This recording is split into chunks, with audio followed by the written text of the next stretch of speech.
Isang paalala, ang video na ito ay ayon lamang sa aking sariling pananaliksik. Hindi ko nais na pilitin ang sino man na maniwala sa videong inyong matutunghayan. Kung hindi kayo kumbinsido sa mga impormasyon at taliwas ang inyong paniniwala sa kaalamang aking ilalahad, maaari kayong gumawa ng sarili ninyong pagsisiyasat para sa inyong kakontentuhan. Ang videong ito ay gabay lamang sa mas malalim na kaalaman at pag-intindi at hindi gawa ng isang profesional. Naniniwala ako na malaya tayong magbigay ng opinyon at suhestyon bilang malayang mamamayan ng Pilipinas. Maraming salamat po. Sa paglala ng tensyon sa pagitan ng Estados Unidos at China tungo sa isang ganap na digmaang pangkalakalan, maraming kumpanya ng dayuhang kalakalan sa China ang biglang nasadlak sa matinding krisis. Sa halos hindi naasahang pangyayari, ipinatupad ng Estados Unidos ang mabibigat na taripa na umabot hanggang 145% sa mga produktong galing China. Bunga nito, kanselado ang napakaraming mga export orders. Naiwan ang mga containers sa mga pantalan at napuno ang mga bodega ng mga produktong hindi na maipagbili. Sa kabilang banda, nanatiling marupok at malamlam ang pamilihang lokal ng China na hindi naging sapat upang tanggapin ang dagsang produkto na sana'y inilaan para sa pandaigdigang merkado.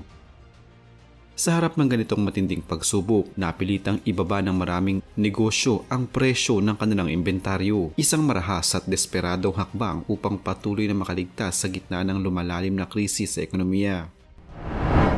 Ang krisis na ito ay may pinagmulan sa malalim na tunggalian ng dalawang pinakamakapangyarihang bansa sa daigdig, kapwa naglalayong mangibabaw sa larangan ng teknolohiya at kalakalan. Mula sa simpleng pagpapalitan ng patakaran at paninindigan, lumala ito patungo sa serye ng mga ganting taripa na matinding nakaapekto sa mga negosyanteng Chino. Marami sa mga kumpanyang ito ang matagal nang umaasa sa matatag at malawak na merkado ng Estados Unidos bilang pangunahing pinanggagalingan ng kita. Sa biglaang pagbabago, naputol ang kanilang pangunahing daluyan ng kita nang walang sapat na panahon upang makapaghanda. Dahil dito, napilitang harapin ng mga kumpanya ang isang bagong kaayusan sa pandaigdigang kalakalan. Isang kalakarang hindi tiyak at puno ng panganib, nagbunsod sa marami sa kanila na malugmok o tuluyang magsara.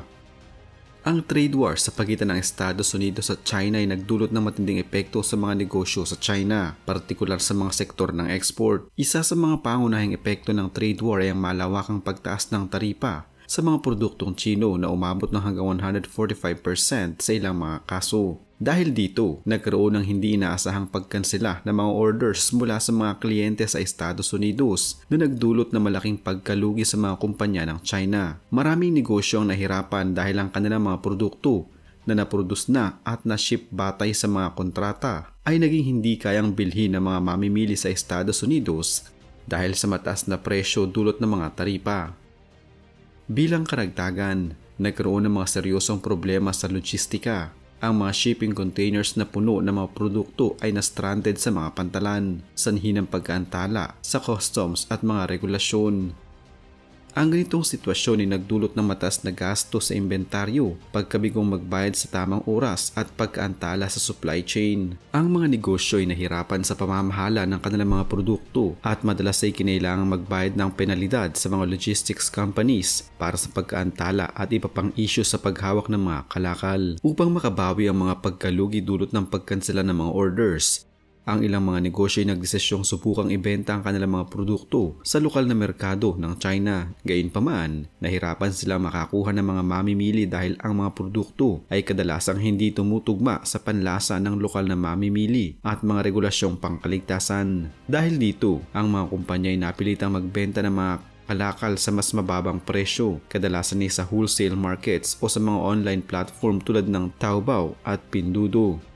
Ang ilan pang mga negosyo ay nagdesisyong magsara ng kanilang operasyon o magbawas ng mga empleyado na nagdulot ng pagtaas ng unemployment rate sa mga pook na umaasa sa industriya ng pagmamanupaktura. Sa kabila ng mga pagsubok na ito, ang gobyerno ng China ay nagbigay ng ilang suporta sa mga negosyo tulad ng mga hakbang upang matulungan ang mga maliliit na negosyo. Ang mga hakbang na ito ay nagbigay ng pagkakataon sa mga kumpanya o mag-diversify ng kanilang mga merkado at pag-export patungo sa mga bagong pook tulad ng Southeast Asia, Europa at Africa.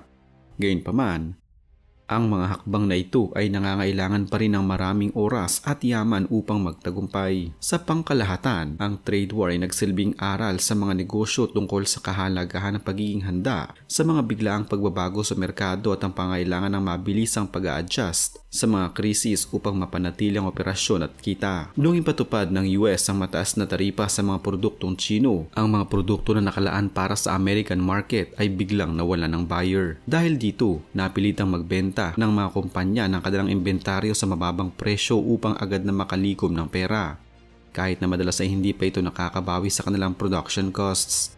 Kasama ng mga online marketplaces tulad ng Taobao at mga local discount stores, ang mga produkto ay binenta ng mas mabilis upang maiwasan ang pagkakaroon ng labis na inventaryo. Dahil sa patuloy na pagkawala ng kita mula sa export, maraming mga maliliit na mga negosyo sa China ang nahirapan at napilitang magsara. Ang mga negosyo na umaasa sa US market ay mabilis na naapektuhan, lalo na dahil sa mataas na gasto sa operasyon at pagkakaroon ng unsold inventory. Marami sa kanila ang hindi kayang magbayad ng kanilang mga utang at sahod ng mga manggagawa, kaya't nagkaroon ng mga supply chain breakdowns at alitan sa paggawa.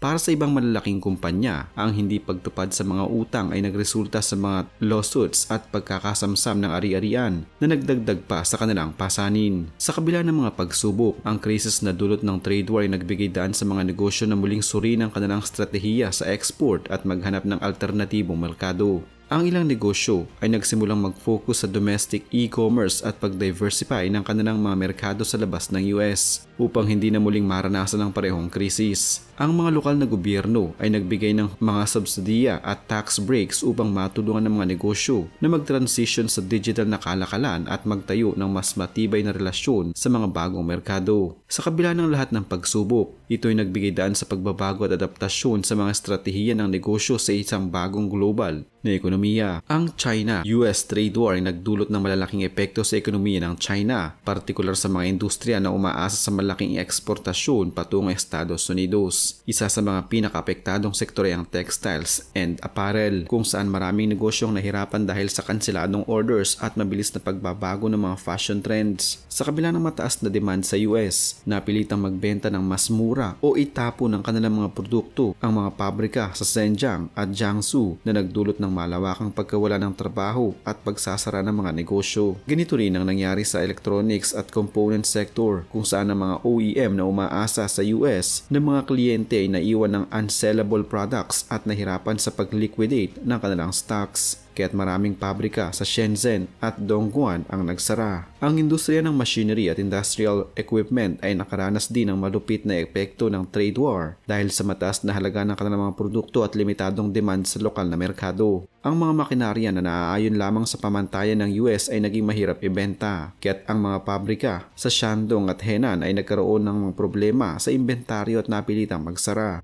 Samantala, sa sektor ng toys and consumer goods, ang pagkaantala ng mga orders at ang pagkawala ng mga holiday sales ay nagdulot ng pagkalugi, kung saan ang mga pabrika sa Guangdong ay napilitang magbenta ng mura o itapo ng kanilang mga hindi nabentang produkto. Sa pangkalahatan, ang US-China trade war ay nagdulot ng matinding pagsubok sa mga negosyo sa China na nagresulta sa malalaking pagkalugi at pagkawala ng trabaho. Ang mga pabrika na umaasa sa malaking orders mula sa US ay nahirapan na makahanap ng bagong merkado, kaya't marami ang nagsara o nagbawas ng mga empleyado, habang ang mga sektor ay naghanap ng mga alternatibong merkado at estratehiya upang makabangon. Ang epekto ng trade war ay patuloy na nararamdaman sa ekonomiya ng China.